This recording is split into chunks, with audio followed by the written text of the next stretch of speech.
This is video 5 of the history of metaphysics. Again, we're just jumping around and going through a lot of different names and ideas, and I'll continue on here. The next two guys, Bryce DeWitt and Hugh Everett, um, around the 1940s and 50s, I believe, came up with these concept of the many worlds theories. And this was in the framework of quantum mechanics. And it really goes back to, again, this double slit experiment that particles exist in a state of superposition, a state of potential, while unperceived. That's a scientific proven fact, that there is an infinite amount of these states of superposition. And then the real world is quantized when it's perceived, and that becomes a discrete particle unit and part of nature and matter. The question is, what happens to all these other potential photons and particles that are unperceived? Do they have what could be considered a real existence? Are they perceived in other ways, possibly in other worlds? So that's why it came up with this concept that there may be many worlds existing, one which we're living in here that we're perceiving, and that there could be others as well in different realms and dimensions that we're just not able to perceive. Hugh Everett came up with this idea. Nobody really took to it at the time, and so he just went back to the business world and the scientific community, basically the business world. And uh, Bryce DeWitt, I don't know what happened to him after he came up with this idea, but I think this is kind of at the heart of what a lot of Lisa Randall and Brian Greene and possibly Stephen Hawking and Roger Penrose and other physicists are doing today, um, getting into what this next age of science and quantum mechanics and so forth is going to get into. And again, it'll be interesting to see how this all turns out in the end in the next 50, 500,000, 10,000 years and so forth, what we'll be able to come across and discover.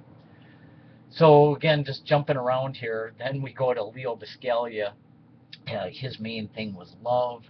He was a USC professor. One day he was really in education professor, and one day he said, on Tuesday night I'm going to have a seminar on love. If anybody's there, fine. If not, I'm going to be there talking about it because nobody else does. We learn how to do other things, but the most important thing in the world to him was love, and nobody's talking about it, teaching about it. And then very shortly after he started this, he just had an enormous following, and really to this day has a world following. And his passion and talks are just very inspirational and awesome. Eric Fromm wrote The Art of Loving, and he called it an art, just like a medicine is the art of medicine.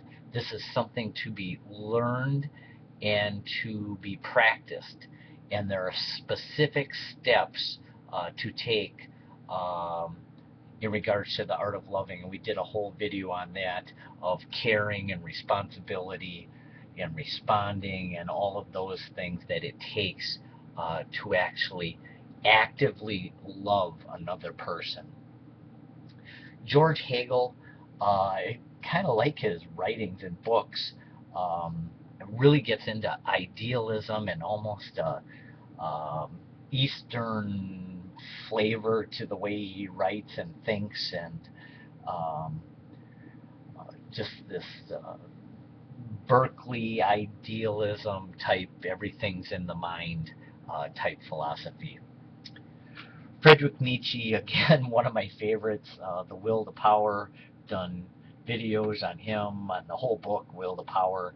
his concept of nihilism, that there is no overall purpose to the universe, did not believe in God, did not believe in the power of the state, believed they were completely corrupt and brainwashing the masses, and believed in the concept of Overman, that you could break out of the bounds and limits of that and pursue perfection as an individual.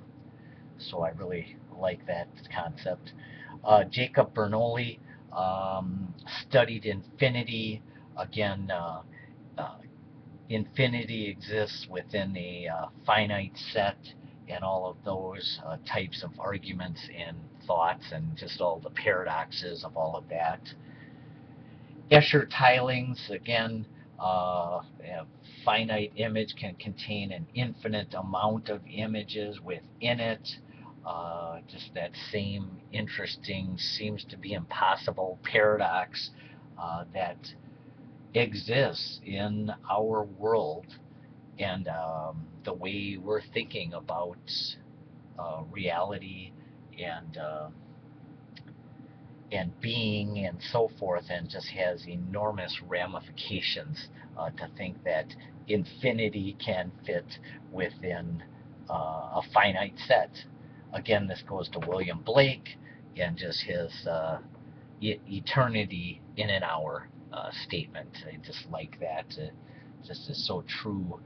Um, every day is extremely important. Every moment and is important, and really there is an eternity in all of those single moments that we have. Martin Heidegger, two things. First of all, he um, tried to define and get to the bottom of what is being, since he believed that for the prior 5,000 years that was just a given. Being was a given, and he tried to define and really um, get to the bottom of that as it existed in time in the real world, and goes through a very prolonged um, analysis of how he chooses his words and how we experience reality and so forth in that entire book. Hermann Hesse, um, The Glass Bead Game and Siddhartha. These books, well, Siddhartha gets into the Eastern way of thought and the whole Zen Buddhism, losing the self, achieving states of nirvana. The Glass Bead Game gets into how to, through the master Ludi, how to become one with reality. We have this sense of here's the ego, and we're perceiving this outside reality. This gets back to, again, the man climbing Mount Everest becomes one with that experience. Somebody playing an unbelievably beautiful classical piano piece becomes one with that music.